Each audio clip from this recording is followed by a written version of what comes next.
Creativity isn't just about making something beautiful or for everybody. It's about making something useful. It's being able to create, period. It's not being able to create music. It's not being able to create choreography. And the truth is, we are so used to our gifts and our strengths that we sometimes just don't look at them as strengths or gifts anymore. Especially with your expertise, with your knowledge, with your experience, you're able to do something that is able to speak to somebody. There's somebody who needs to hear your message. There is somebody who needs to use your system. There is somebody who needs the business ideas that you are coming up with.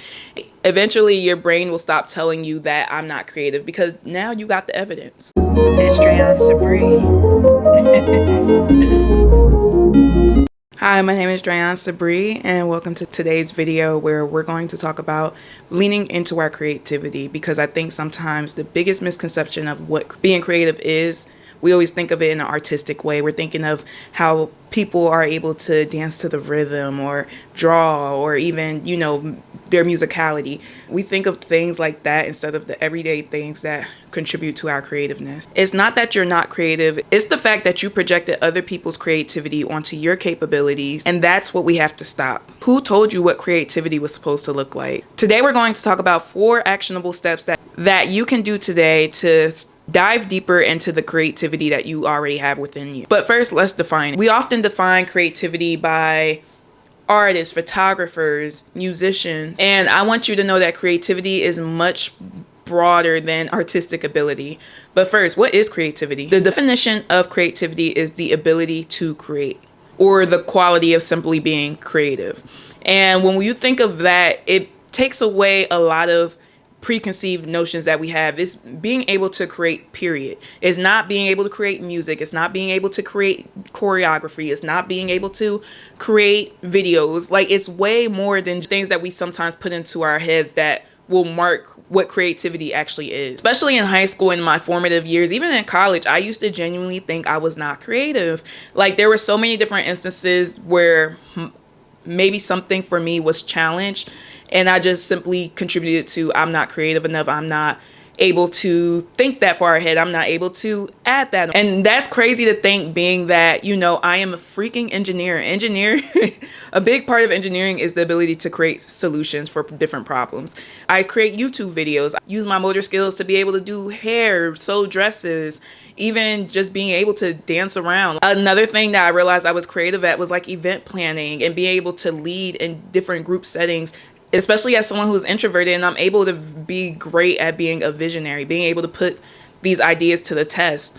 So there's so many different ways, and later in this video, I'll talk about some of the things that really helped me along the way realize, okay, this is what I'm good at, this is what I need to lean into. And I know you're thinking, like, how can somebody with all these gifts, how can somebody with all of these talents be able to really genuinely think that they're not creative? And the truth is, we are so used to our gifts and our strengths that we sometimes just don't look at them as strengths or gifts anymore. We just are accustomed to what we do on a daily basis. And it brings me to the point of, why do we think this? And I think especially growing up in grade school, we are sometimes pushed to focus on our weaknesses instead of our strengths. Just think about how 1C or 1B gets more attention than the 4 A's that you've gotten, or performance reviews, or even comparing yourself to people online. And very often, sometimes we're like, dang, they're able to do X, Y, and Z. Why am I not able to do it? If you were to judge a turtle by its ability to climb a tree, like, it's going to go its whole life thinking like, dang, I'm being measured by this, something that's not within my capabilities nor strengths. I can slow crawl. Now, if you want to judge me on how slow I could crawl, that's where I excel at. But you judging me based on my ability to climb heights, you lost me. It brings me to a time and when I was in high school, and it was my freshman year of high school. And the reason why this was so pivotal, because I remember being in my literature class, and I remember my teacher saying, I'm someone who is naturally shy. Like, in social environments, I think now I'm grown to be a little more of an ambivert, but naturally I'm shy.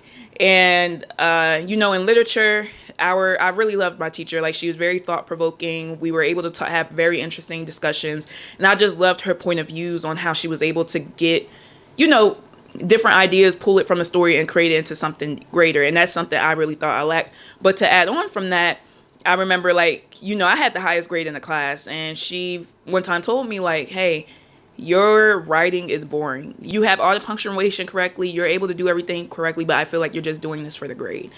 And an even more further of a turning point, I think at the end of the semester, she was supposed to be sending people to the honors class, and she did not think of me, and she would end up saying, apologizing for it. But her main thing was like, you don't talk, you don't say much. And because of that, I'm not thinking that, you're having the super critical thinking skills to be a part of a lively class conversation and things like that. And, for a long time, I was really telling myself, like, I'm not really the best at articulating my ideas, because like in the class I recall myself like thinking of things, but I'm just not saying it.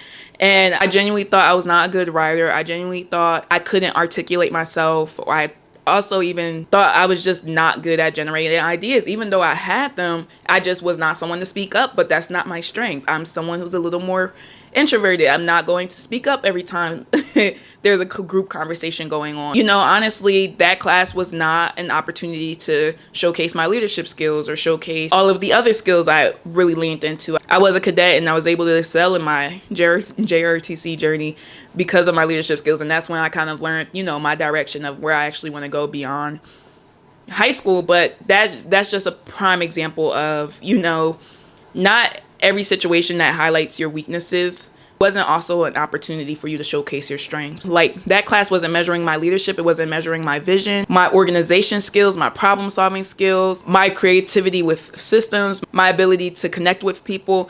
And I think in that class, it generally measured one lane. And because I wasn't super great at that one lane, like, for example, I was really great at math and all the science subjects, but I felt like literature was the one that was a little like, okay, I just don't think I'm good at this. And I left it at that. 10 years later, now I'm here making YouTube videos, being able to articulate myself and being able to connect ideas from one piece of literature to another. And those things that I convinced myself that I wasn't good at, it just was not the opportunity for it to shine at the moment. Before we get into our 4 actionable steps, I want to actually help you redefine what creativity is, because again, it's not just the one thing that you're lacking. It can be problem solving. You might have creativity in designing spaces. Maybe you're great at solving problems, or maybe styling outfits, doing hair, making people laugh, creating businesses, planning vacations, creating recipes. All of these things are creative. It's just that sometimes we're not highlighting them, and they're probably the things you do every day. Creativity isn't just about making something beautiful or for everybody. It's about making something useful, especially with your expertise, with your knowledge, with your experience. You're able to do something that is able to speak to somebody with a similar experience to yours, or someone yearning for your particular advice. So please don't ever steer away from believing that you're able to create. Please don't steer away from the idea that what you have to offer to the world is not important, because it is. There is somebody who needs to hear your message. There is somebody who needs to use your system. There is somebody who needs the business ideas that you are coming up with. And that brings us to our actionable tip number 1. Instead of asking, am I creative? I want you to ask yourself, what are people constantly coming to you for or asking you advice for? Is it for laughter? Is it for entertainment? Is it for fashion, cooking, leadership? I remember being in a leadership role, a part of an organizational board, and I remember I was in charge of conference planning 1 year or 2, and I remember it just being so effortless for me. Like being able to create an agenda, contact everybody, have the email set, have the time set, promoting the event to all the schools that need to attend. That was easy for me. And then I remember like the following year, like someone is trying to do the same thing, and it seemed to be a little more challenging for them. And that's where I had to note, like, okay, I was able to create and build systems in that moment was very efficient. And that was something that could be useful. And being able to give them the whole guideline on how I did it made their day easier. So think about, what do people come and ask you for? And what advice or guidance are you able to contribute to what they're looking to gain? Actionable tip number 2, I want you to ask 3 people, and not no weirdos, not no lames, not no haters. I want you to ask 3 people you trust, and 3 people who actually probably know you. It could be 2 people, and ask them, hey, what do you think I'm naturally good at? And if they're a true friend, they will be able to tell you. And when they tell you, don't get defensive about it. Just listen. And if 3 people say some things that are remotely similar, believe them and lean into that a little bit more. Actionable tip number 3. So I think one of the biggest things that helped was strength assessments or personality type assessments. And now I know sometimes you're like, no, those things aren't real. And maybe, you may not have had the best experience. I have three that I do recommend. I've done a multitude of personality quizzes and types and the DISC assessments, all of those things, especially during my work development program. And it's to the point that I'm probably able to guess your personality type if I know you enough. But I think a great way is to do an assessment, because sometimes it will tell you what your strengths and weaknesses are contributed to the personality type that you may have. I would definitely suggest the 16 personalities assessment, because I think it does a great job at breaking down the different personality types to the point that I'm able to guess what people are. It showcases, when you're able to read it, you'll be like, okay, this kind of aligns to me. There might be some things that you're like, okay, that's not me. But for the most part, based on how you answered the questions, you should be able to see that it aligns, and you're able to look at, okay, what are career types and things like that. And I think it very much aligned to me, especially for my personality type. It came up commander, and like even the job titles that I was saying, like these were all things I was already looking into aside from my engineering career. So I genuinely like this. And I found it so interesting that I got my coworkers and my family members to do it. And because it just gives a great insight of personalities and strengths. But really quick, I want you to do this too. It's free. You can go to 16personalities.com, and it takes about 10 minutes. I linked it in the description as well. But I want you to come back and comment your personality type so that I can see how many of us are alike and see if we have any twins out here. Second one is the Clifton Strengths Assessment. And I think that one was very eye-opening, because first of all, in the book, it dives deep into how we are, like how we grow up, and sometimes our weaknesses are the things that we focus on the most, especially like I was mentioning in grade school. Like, we're not focusing on our strengths as much. And it was like, if you were so great at math, especially from kindergarten, like for me, I remember my teacher putting me out in the hallway and having me like show all the teachers like all the math I was able to do on one piece of paper, or one little white draw board. I forgot what it's called.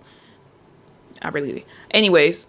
And it challenged me to think like, hey, if Drayon Sabri Glover was pushed a little bit more to lean into her math abilities, her physics ability, like what would that look like if instead of worrying about all of these different things? And I think, not to say like learning about literature, learning about history and all of those things did not also combine into me being who I am today, but it just makes you think like, what if there was a little bit more effort on the math? What if there was a little bit more effort on the engineering path earlier on?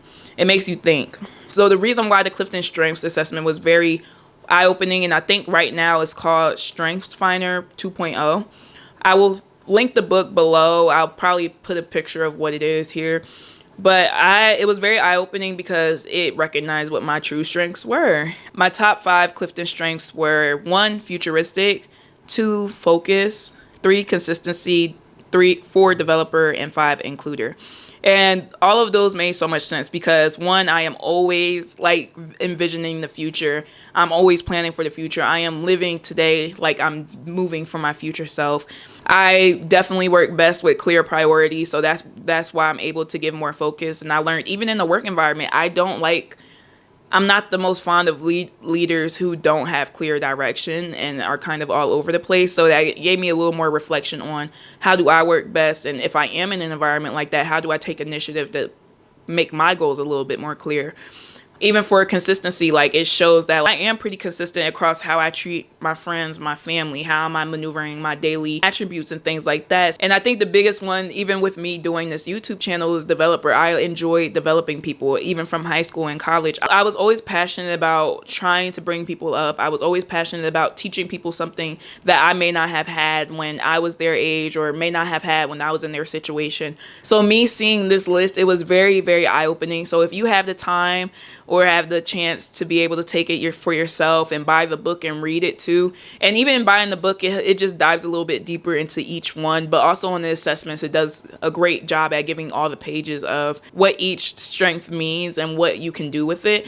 So I will have that linked in my Amazon storefront so that you could buy the book. I think it's a really great assessment, especially if you're someone who's looking to improve upon yourself. And like and I guess not to derail off, but like your strengths do fall into creativity, because what you're able to do with those strengths with developer, I have the strength to be able to develop people, but I am able to put that to use and find a way to create something that is useful for someone else to use. For example, like this video. So I want you to be able to identify your strengths. But if not, the 16 personalities assessment is also really great. I did it a few years ago, and then I started therapy up this year, and she actually asked me to do the assessment. I had the same exact personality type that I did like 5 years ago. So it was very interesting to do it, and then also have other people do it and guess them. So try it if you want to. Get your partner to do it, and get your friends to do it, get your family to do it. You'll actually find some commonalities and some things that are true, and some things you're like, but I definitely recommend it. Now, actionable tip number 4. I want you to create a creative evidence list. It could be quickly in your notes app. It could be a little notebook that you write in every night. And every night, I want you to write down one thing you created. Like, there's people who are making videos every day who don't think they're creative. And it's like, you're able to make a video, make a quick YouTube short, or make a quick Instagram reel, and being able to showcase what you've done. Or maybe you like taking pictures, like, because I love taking photos. Or it might be a recipe that you created. Or maybe it was the way you were able to guide somebody through their pain. Maybe you found a creative way to solve a problem, or decorated something, helped someone, or had an idea. There are so many different things you can start listing down that may seem very small, but I'm telling you, if you do this for a week, and by the end of the week, you'll be able to say, I did that.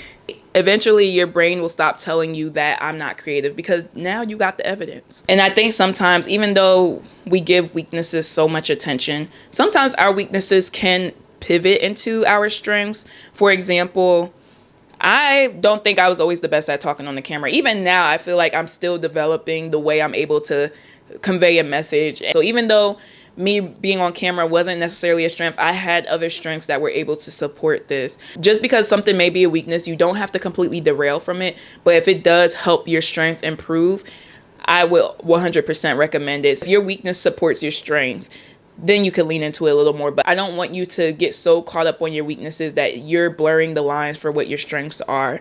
And again, I just want to remind you, please stop projecting other people's creativity onto yourself. I had a friend who said he was dating this girl, and he was saying how, like, she was such a great author. Like, she could be saying the sky is blue, but she's able to say the fluorescent hint of ocean color was beaming from the sky, And he was just like, I can never write like that. I can never do that. But I was telling him, like, you're one of the funniest people I know. And although your strength is not to be an author or make simple sentences into something that is beautiful, you're able to tell jokes like no one else. So that's why I want you to take away from this video the 4 actionable steps. Again, remember to think about what people consistently come to you for. What do people think you're naturally great at? Doing a personality assessment or a strengths assessment, and keep a creative evidence list. And finally, I do want you to stop comparing yourself to other people and lean into what you are able to do a little bit more, instead of highlighting what you're maybe not the best at.